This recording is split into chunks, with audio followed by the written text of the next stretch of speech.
Okay, hello everybody. We are, as you can see, working from the standpoint of doing the sky first. Now this is only the background, so we're just getting a rough idea of where the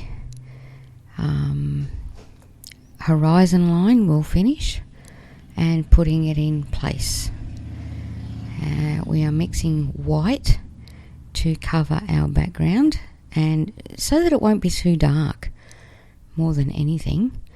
The white tends to lighten it up quite considerably, and considering we're putting dark colours over it and another colour for the tree, you will get an idea of what we're trying to do. Now the water that we're using, and it is just plain water, is actually to get the flow of paint.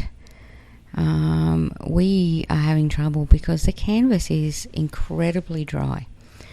So if ever you want your paints to move a little bit easier and glide along the surface instead of sticking, just use a little bit of water. It tends to make them work a little better, and especially if you're doing fine lines, I find that it can make a huge difference to it.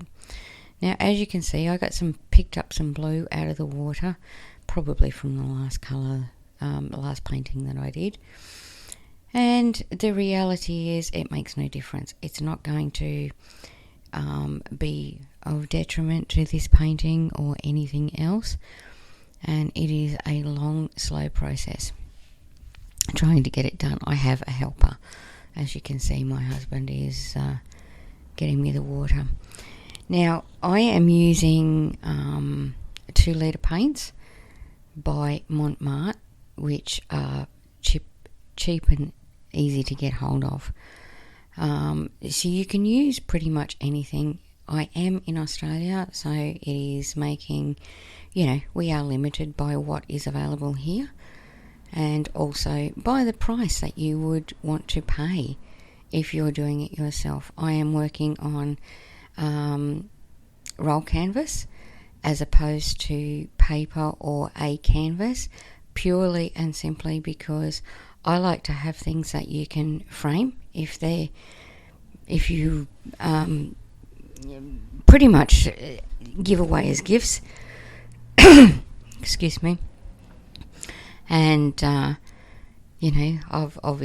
decided to take the horizon line down a fraction there. So I like to have things that you can cut the edges off and frame, as opposed to already having it ready to hang. Some things just don't get hung in my house because there's not enough room on the walls, and essentially we just store them in folders. Another thing that I want to tell you is it doesn't matter what brushes you use, and it doesn't matter what paints you use, and it doesn't matter whether you use purely and simply a paper plate for mixing on. The only reason I don't is because I have the equipment here to do so with other utensils, and I have the mixing palettes, I have the paint palettes, I have the brushes, so it really doesn't matter to me. I use what I'm comfortable with, and I would like you pretty much to do the same. Now as you can see here, we're doing the bottom. Now the bottom was just mixed. I'm only using the primary colours here, and I'm not using red. So black, blue, yellow and white, and not using red, purely and simply because it's easy to do it out of those, as opposed to going out and buying 1 million colours that you may not use again. So for this purpose, I have mixed 3 different greys, as you can see in my palette when I was doing the greys. 3 different greys and a light blue. Now the light blue was purely and simply blue mixed with white, and the greys were varying tones of white mixed with black, to give you the various tones of grey. Most of this is going to be covered over. Now, as you can see, here I am just painting in shapes that look a little bit like buildings. That's okay. Most of those will be covered by the end painting, and you will only be able to see through the tree branches. They are blending in with the background, so we have a few, mixes colour-wise, just to clarify. And there's no real strategic way of doing this, just whatever you're comfortable with. Essentially, they are mountains. So, we make rough edges, we do all that sort of stuff, and it doesn't really matter whether or not you've got lights and darks. It all comes down to mountainous or rock-like features, which is essentially what we're doing, and we're coming all the way down to the horizon line. So most of the bottom section will technically be covered, but we need that there as a background initially. As you can see, I have my 3 different greys, and they're in my mixing palette. The mixing palette is just got a little bit more room, and it's a little deeper, so I can actually afford to mix the colours in there, as opposed to the other palette, which I use solid colours in, and it doesn't have a lot of room for mixing. It's okay if you're only doing small areas, but as you can see in this, we're doing reasonably large areas. I have an A3 plus canvas, because most of the work that I do is on A3,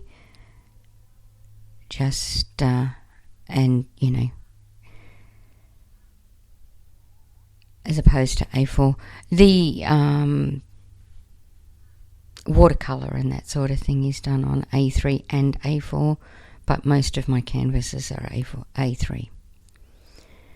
Again, just getting some different colours happening in the background, and at the moment I'm only blocking in the background and doing stuff like that. I will go right through and block in the background before I make all of the alterations and change it to look pretty and all the rest of it. Usually I block in colour first. I don't tend to do much else. Putting a little bit of the lighter colour there. With these, just blocking in colour, not really doing a great deal else at this particular stage.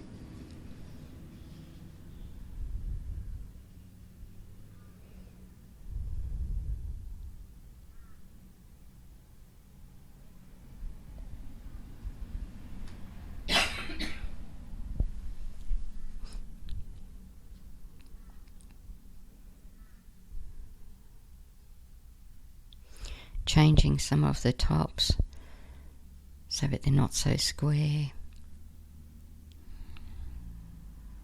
That was my cat, in case you're worrying or wondering what it is. It's the cat on the table. Wondering what I'm doing. What is happening up here? If she decides to play, I will have to remove her from the table. Sometimes she does. She likes to play with the paintbrushes. So I'll be trying to do something and she will be in the road. Our apologies for getting in the road, but you have a rough idea of what I'm doing. It's just difficult to paint so that you can see, especially when it's overhead. even when it's not overhead, it's difficult to stay out of your own way.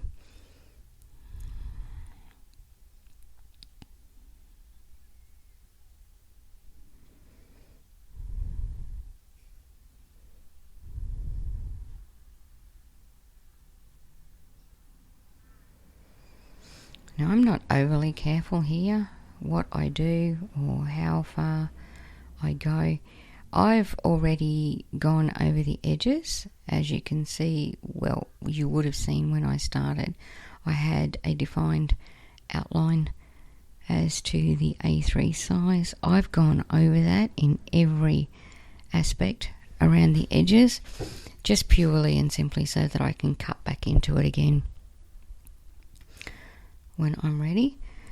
Washing out the brush and just getting some different tones and colours, not necessarily perfect, but tones and colours to give you the look and feel, as I said, of she is again. Get off the table. Funny that.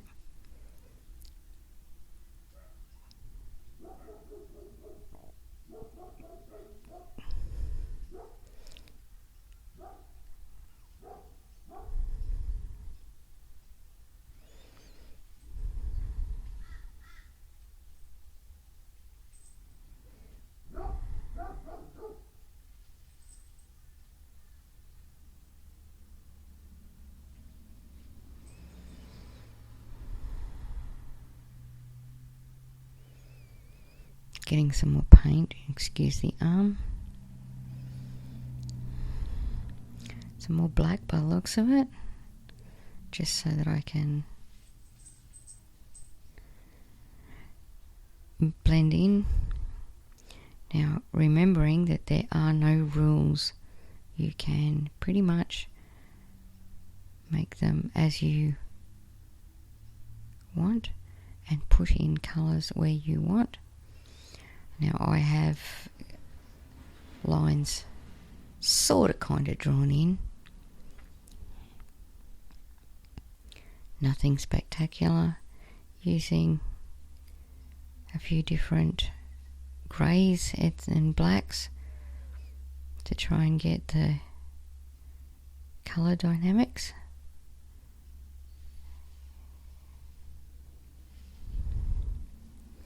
A little bit of light colour, and then a dark shadow again behind it.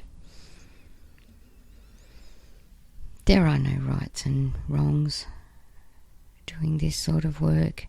It's just purely and simply a case of making it happen. And as I said, most of this stuff you will find in the background.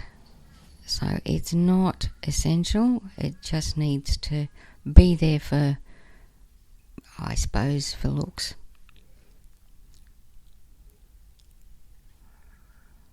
As you can see, just roughening up the edges of that. I do realise that part of that you will be able to see.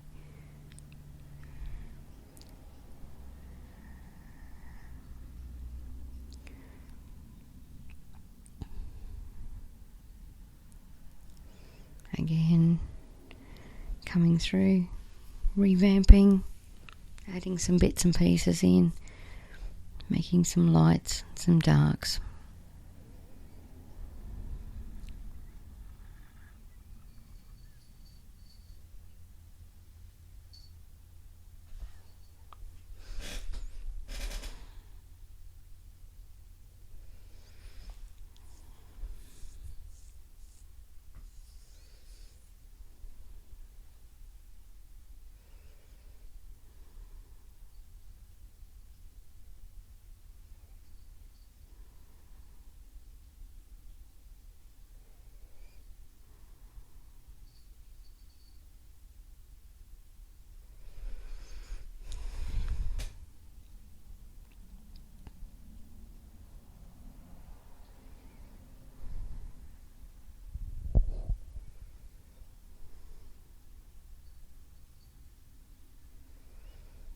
again, getting some more paint.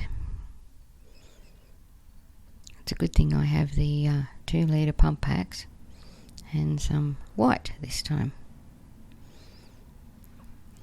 Bringing in some white strikes. Nothing overly concerning, nothing, there's no actual placement, just bringing them in.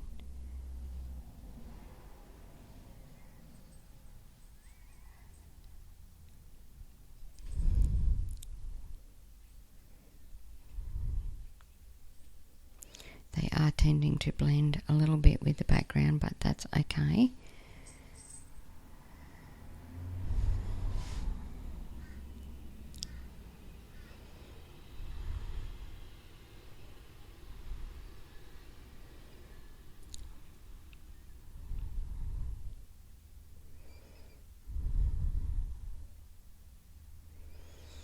Putting in some dots. Now they are eventually going to also be in the tree. So we're just doing some marking out. Having them in the background just gives it that little bit more oomph. Okay, have a stipple brush.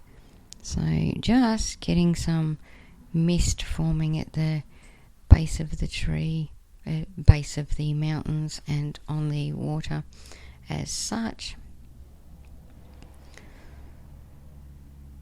Having problems because it is very concentrated and not real misty like at this particular stage. Dabbing off on the paper towel to try and get other colours mixed in again so that it's not too concentrated.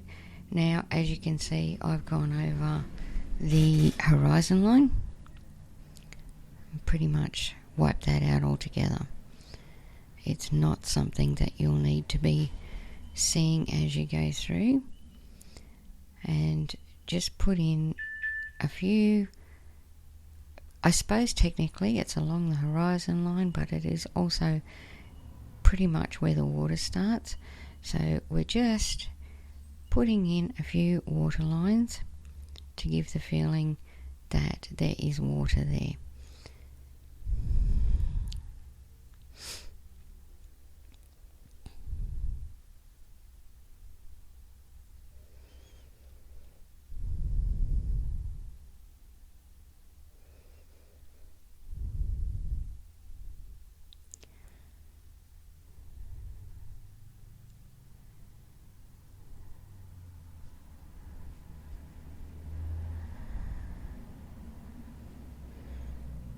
Cleaning up my brushes and try and do as much of that as I can through the course of as I'm moving along. I have the cat who wants to play again, sitting in just slightly off screen and wanting to do some more. Now I am using a chalk pencil here, so basically a pastel pencil. The reason that I'm using a pastel pencil is it gives me the flexibility of rubbing out, and secondly they tend to dissolve and you can't really see the pastel pencil when you're finished, which is exceptionally good. So we've put in some triangle shapes. Now the triangle shapes don't need to be, they're just a basic. Essentially what we're doing is we're painting in some rock-like structures. So we're putting in rocks wherever we feel the need.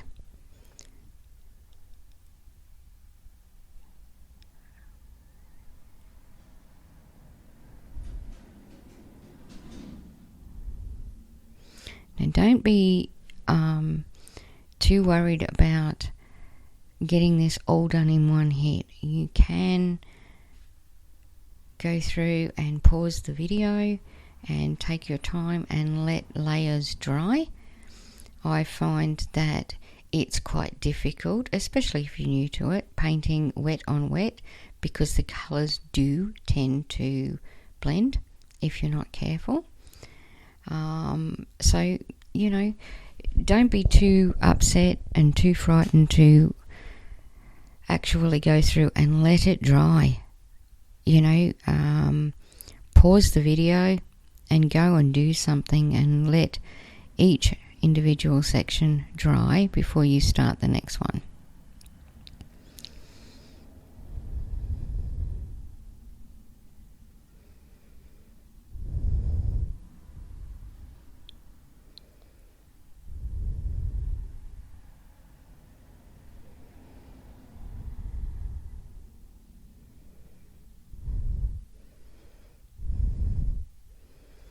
I do apologise for not having the original painting as such for this one.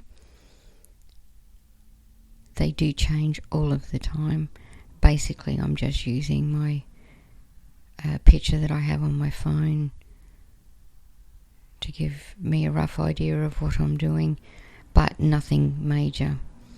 As you can see by all of this, there is no concrete lines or anything like that. You just do what you feel like.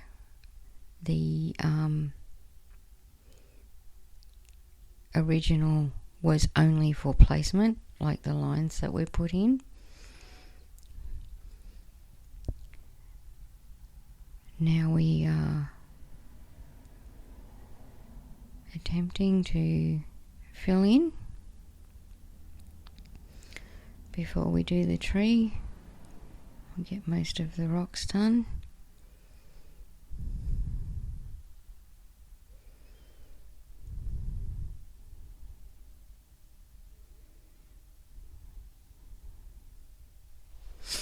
As you can see, I'm using my phone.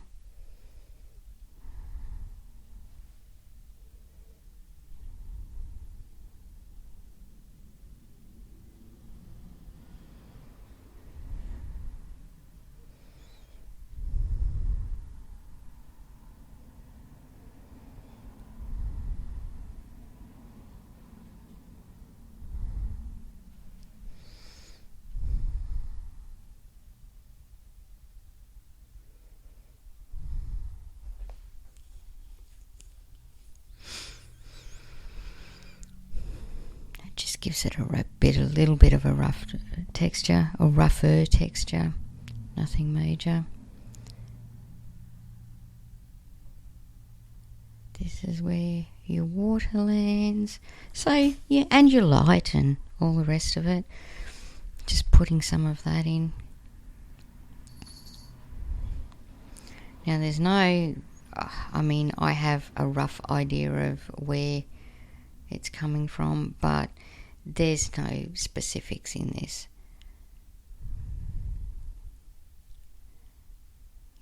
Just do it where it feels good. Put your lights in, put your darks.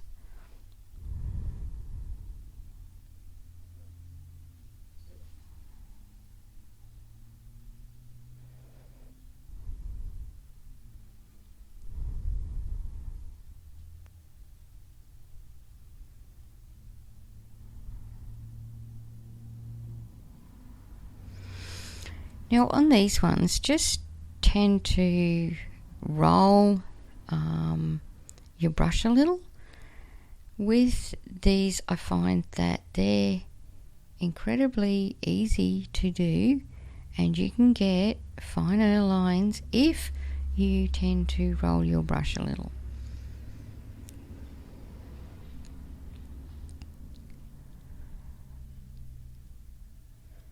As you can see, I'm just putting some of the base in on the tree, and we have roots coming down over the rock,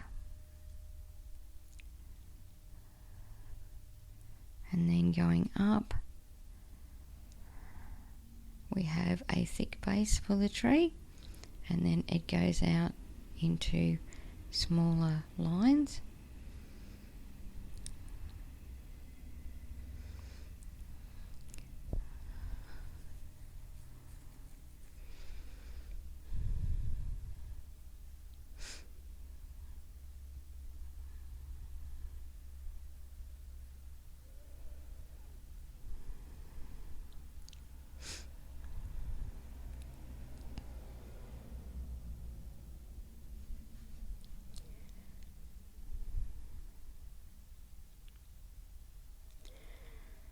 I'm putting in the base and where they are, not panicking too much about the top, just getting a rough idea of where I'm putting stuff at this particular stage. And again, there are no rules, so whatever you fancy is the way it will be. You are in control of this painting.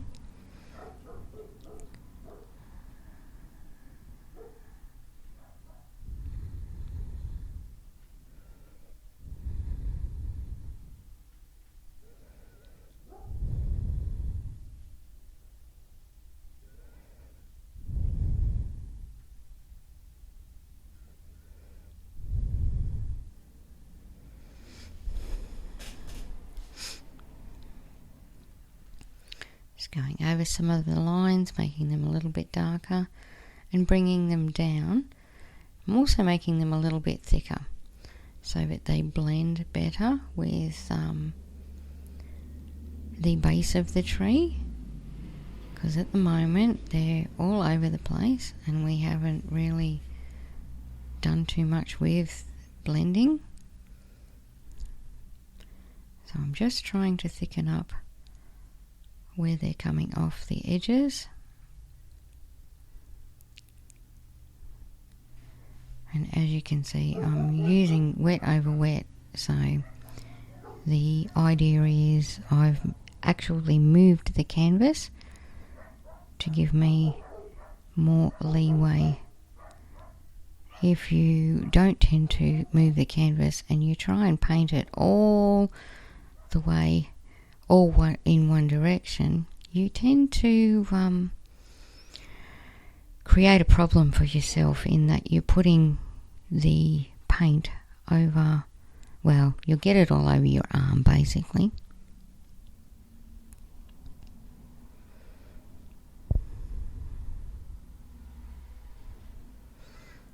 And again, I'm rolling my brush to try and get it a little bit more spread out and to get the knots and thin and thick.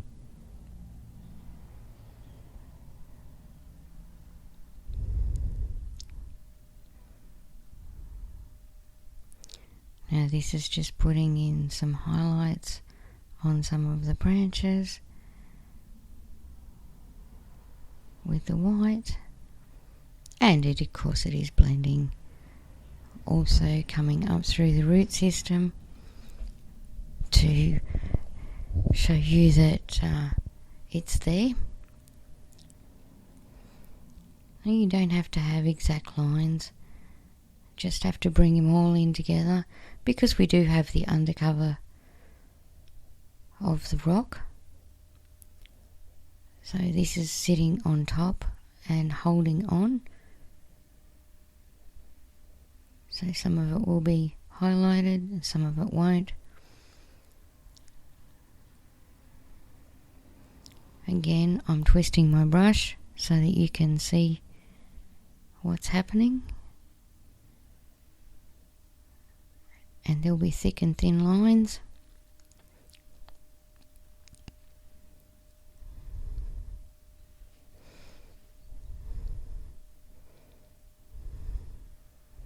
There's no real rhyme or reason for doing this, it's just there. And it makes it look more realistic. Now, as you can see, I'm using the blue from the background. When we get to that, I'm going to put in some more water in around the rocks and make that look a little bit more realistic. as it is before I put the top of the tree in. So it looks a little bit more like water. And you can see that there is water there.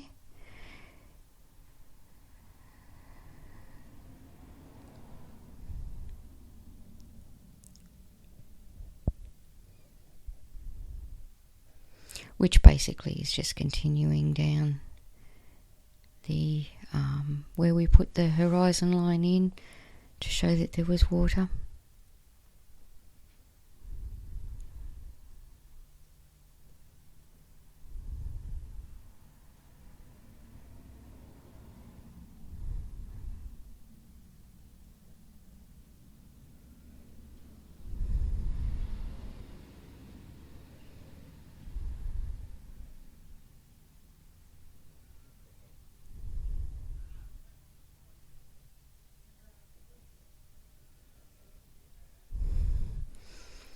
Putting some more dots in just to continue the pattern. A little bit like fairy dust, isn't it? Just creates a little bit of a whoosh pattern through it. Now with this, I've using the blue, so getting the blue and white and yellow, creating a little bit of an aqua colour. So lots more yellow than blue, because the blue, of course, will overpower anything that you put with it, as will black, burgundy. There are a few colours, actually, darker colours that will overpower.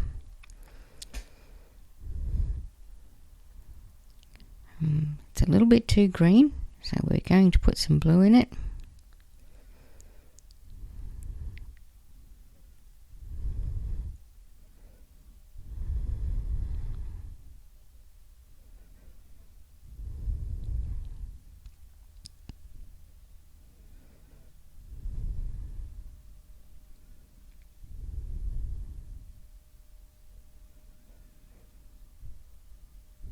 I probably should have just used the blue that was already made up and put some yellow in it. But I was getting quite low, and so there wasn't a lot of blue left.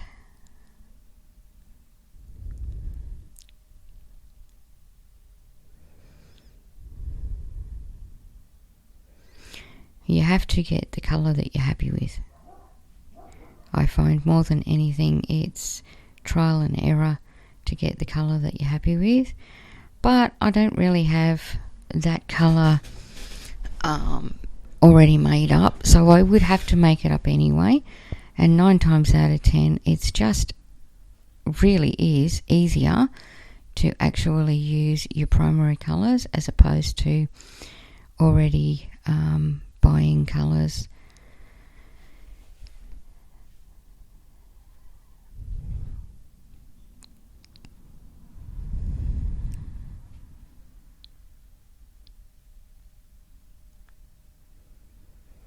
As you can see, just putting some leaves on the branches.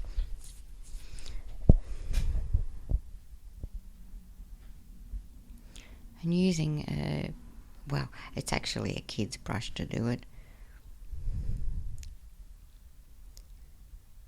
A kid's paintbrush, but I find them quite handy. They are the big ones.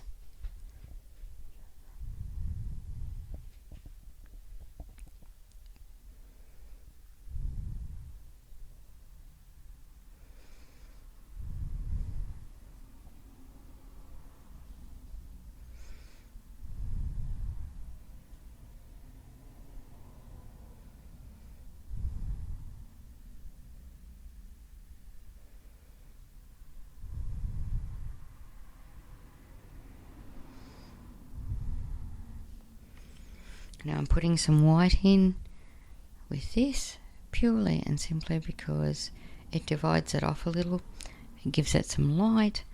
It puts patterns in it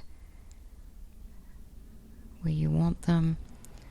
It creates some light and some dark leaves, which of course you will want. You can't just have it all one colour.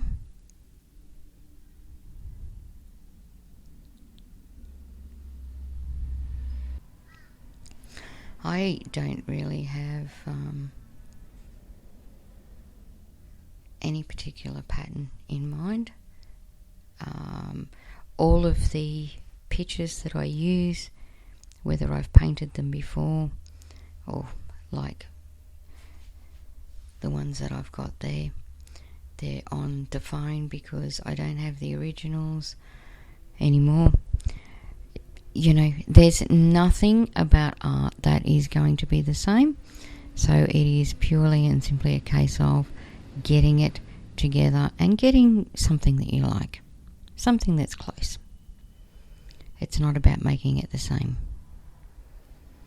Thank you for your time, and we hope to catch you on the next video. Bye.